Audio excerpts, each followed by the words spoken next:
wait for your breakthrough.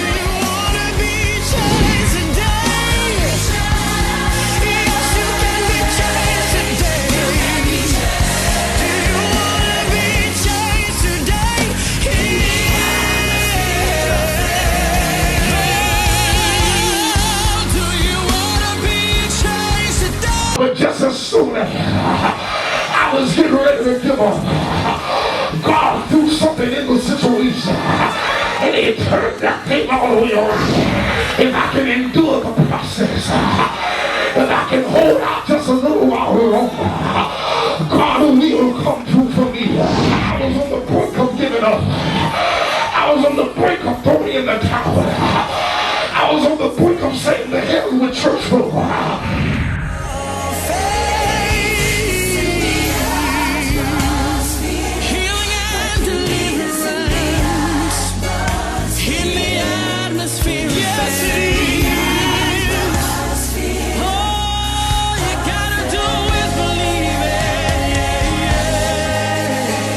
And the Bible tells us that it is the Lord that sends Moses in there to get the people of God out of bondage. But Curtis, it is also the Lord that hardens the heart of Pharaoh for this cause, so that the people of God may be able to see how powerful God really is. Because if it's not a hard thing for you to come out of, that means that your God isn't strong enough to get you out of it.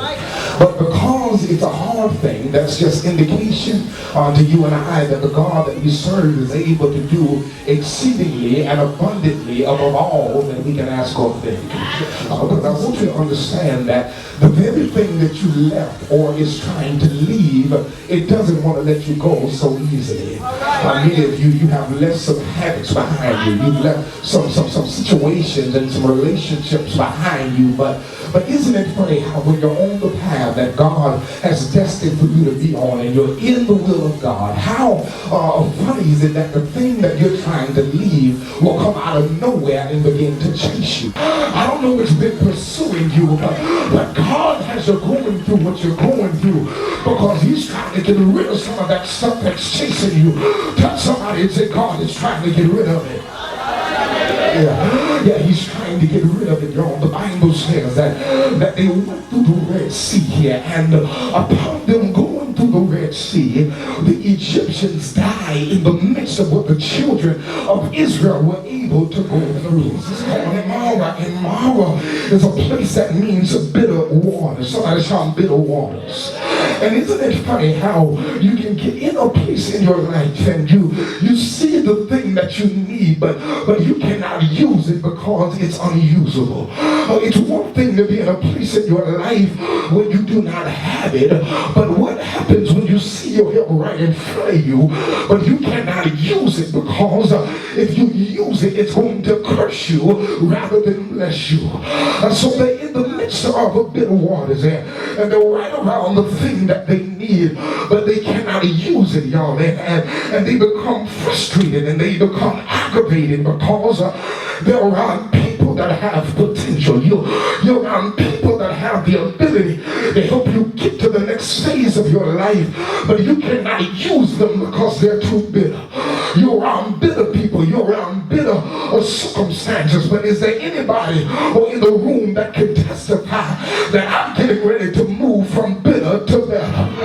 Can you look at a neighbor and just tell your neighbor, say, neighbor, I don't know what's bitter in your life right now, but I believe that God is getting ready to move you from bitter to better. And I come to encourage somebody in here, and I come to tell somebody that you got to learn how to pursue what God has for your life. Oh my God, you're too busy worrying about what people think and worrying about how people feel.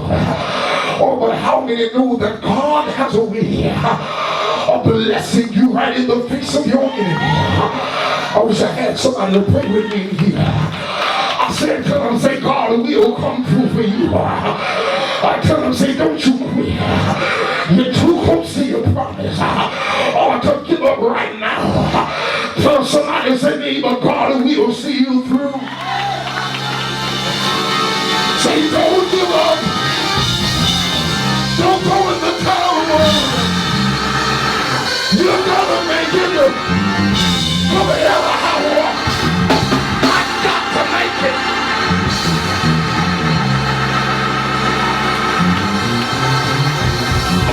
The devil can't kill me. Red Sea can't drown me. Fire can't burn me. I got to make it.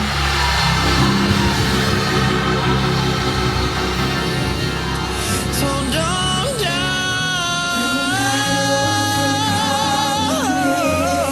It's never too late. If you have faith, no matter what. There's only 2 times that the pilot, well, that the call center will say all clear. That's when the plane is getting ready to take off, or that's when the plane is getting ready to land. And I don't know where you are this morning, but God told me to tell you all clear. I wish I had somebody to get excited with me. God said all clear.